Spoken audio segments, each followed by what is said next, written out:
One type of contract that is common in project procurements is the cost reimbursable contract.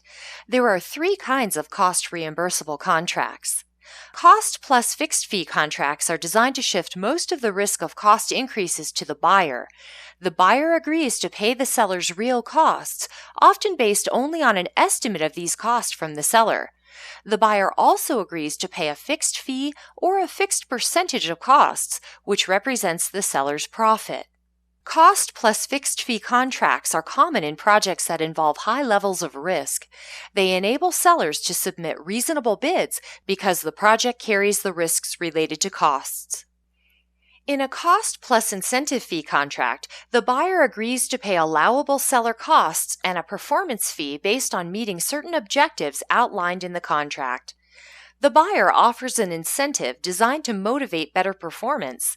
The incentive fee might be fixed or calculated as a proportion of cost savings. Cost plus incentive fee contracts can pose some challenges. First, it can be hard to estimate a fee that will make the necessary effort worthwhile to the supplier. And second, an incentive falls away once the target has been missed.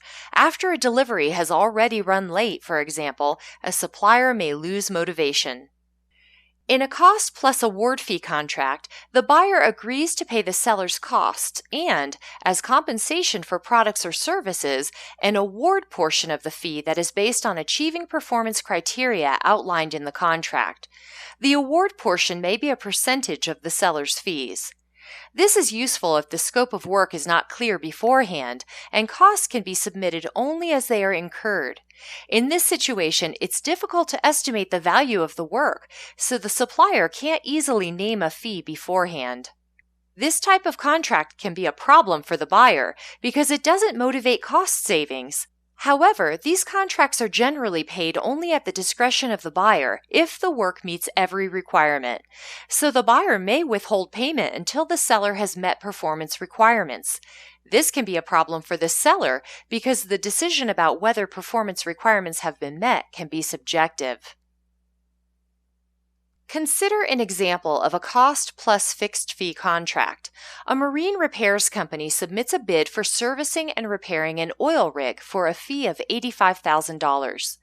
The contract states that costs, estimated between $200,000 and $300,000, will be paid in full on top of the fee.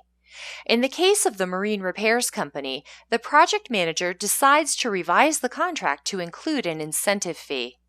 The amended contract states that if the work is completed early, an incentive fee of $20,000 per day will be paid for every day before the deadline that the work is completed. A cost plus award fee contract can be used in a project to repair national roads. Suppose a civil engineering company has been hired to assess and repair damage to all the road surfaces in a town. It will be some time into the project before the company can estimate its costs with any accuracy. The contract states that costs will be paid, plus an award fee of 35% of these costs. Now we will discuss the time and materials contract. This type of contract is most often used when the amount of work and duration is not known up front. This is similar to a cost reimbursable contract in that the final contract value is left open in the contract, increasing risk for the buyer. This value will only be known once the work is finished. It is also similar to fixed price contracts in that the labor, equipment, and materials can be added to the contract as fixed unit rates. These contracts typically include a not to exceed clause, which protects the buyer.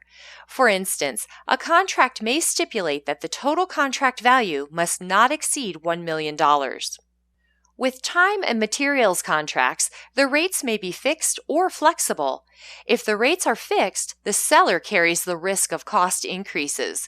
During a long project, this risk can result in a large loss for the seller. If the rates are flexible, the seller may change the rates and the buyer carries most of the risk. The buyer also carries risks of overruns if the scope and duration of work are not limited properly. But if the seller and buyer have planned properly, this type of contract is beneficial to both.